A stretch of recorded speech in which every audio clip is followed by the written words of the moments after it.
My name is Clara Jennings. I am 29 years old and I live in a small town called Tulip Grove. Tulip Grove is the kind of place where everyone knows your name, but that can sometimes feel suffocating, especially when the gossip mill turns against you. I have always been an artist, someone who views the world through a lens of creativity. I find beauty in everything, from the intricate patterns in the flowers blooming in my garden to the golden sunsets that paint our skies. However, despite my passion for art, I always felt like there was something missing in my life, a spark of excitement that I could not find within the confines of my quiet small-town existence. This all changed when a new coffee shop opened up on Main Street. At first, I was thrilled. It was a place for artists and writers to gather, a hub of creativity that my quiet town desperately needed. I was a regular.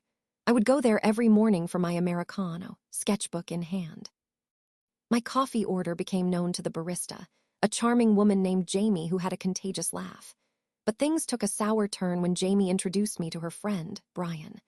At first, Brian seemed like a genuinely nice guy, charming and full of ideas. We started hanging out, and for the first time in a long while, I felt like I could let my guard down. However, things quickly spiraled into chaos. Brian's charm started to unravel, revealing a darker side. I soon learned he had a way of manipulating people, and that manipulation extended to me. He began to mock my artwork and planted seeds of doubt about my abilities. I felt my confidence eroding with each passing day. I could not believe how someone I trusted could make me feel so small. I confronted him about how I felt like he was belittling my work, but he only laughed it off, insisting that I was just being too sensitive. I was at a boiling point, unsure of how to reclaim my self-worth while still being engulfed in the tide of his toxic energy. As if that were not enough, word got around Tulip Grove about how my artistic talent was on the decline, and Brian was the catalyst of it all. My friends and acquaintances began to distance themselves, and my once flourishing social life crumbled. The gossip around town painted me like a washed-up artist, someone who never had potential in the first place. Instead of seeking solace, I fell deeper into despair. The bright colors that once filled my canvas turned into dull shades as I abandoned my art for long stretches of time. Fear and bitterness raged inside me, but I felt helpless, trapped in cycles of self-doubt. Of course, I tried to shake off the anguish, to find solutions. I reached out to my other friends in town, hoping to gain support and validation. I thought starting fresh would lift my spirits, so I organized an art exhibit to showcase my work, believing that if I created something beautiful, I could win back my dignity. The excitement flickered in me briefly. I worked tirelessly, pouring my soul into every piece in hopes of escaping Brian's shadow. But then, when the big day finally arrived, my heart sank. I had invited everyone I knew, but the turnout was dismal. Jamie showed up, but Brian. He did not bother to come, and it felt like a slap in the face. The few people who attended looked at my artwork with blank stares. I could practically feel pity in their eyes as they moved on to admire the work of others. After the opening, several comments made their way to me, and they stung deeply. People whispered about how my art used to be sought after but now seemed uninspired and mediocre. That day, my heart shattered. That evening, I sat alone in my dimly lit studio, my canvases strewn around me like forgotten dreams. I draped my apron over my stool and finally let the tears flow. I felt utterly defeated. I was convinced that I would never reclaim the artist I once was. It was in that moment of despair that I decided it was time to take matters into my own hands. I needed to confront my nemesis, Brian, in a way that would turn the tables on him. It became clear to me. My revenge had to be more than just standing up for myself. I needed to expose his true self, to unravel the web of deceit he had spun around me and others. In my heart, I plotted my course of action, gathering strength from my pain. The next days were filled with meticulous planning. I started attending every social event in town, not to avoid Brian, but to learn more about the people he had been manipulating. I would gather stories of others he had hurt.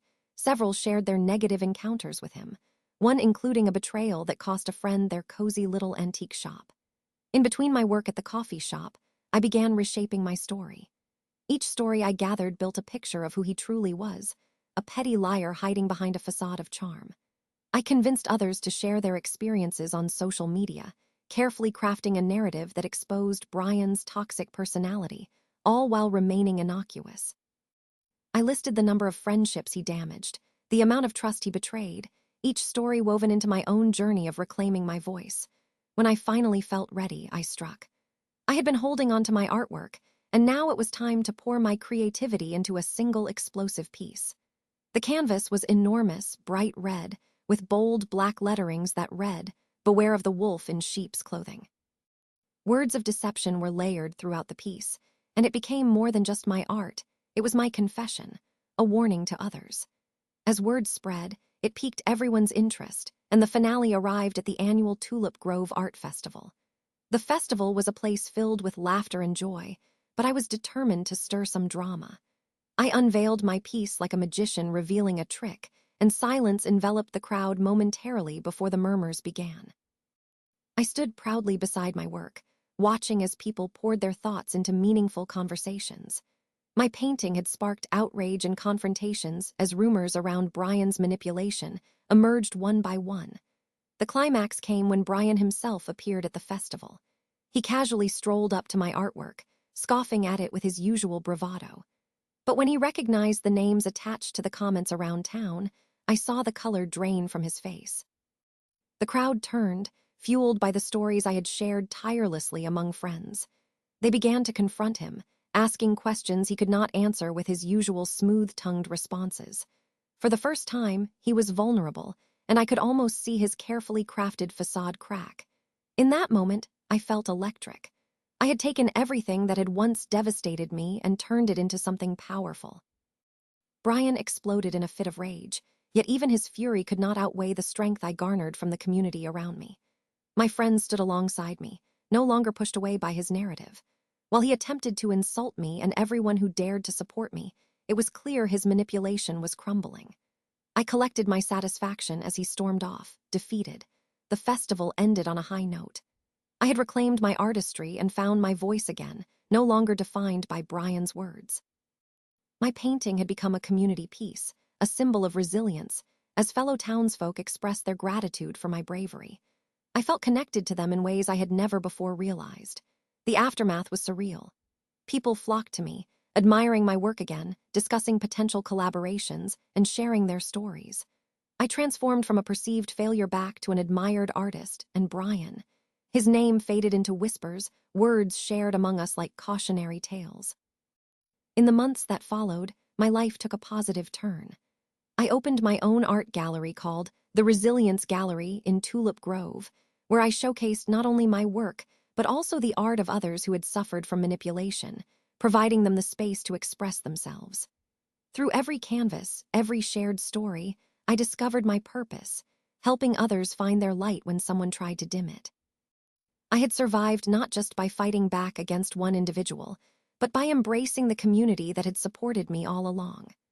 Revenge had turned into empowerment, and I stood taller than before, my heart open to the world, and my artist spirit brightening like the hues in a brilliant sunrise.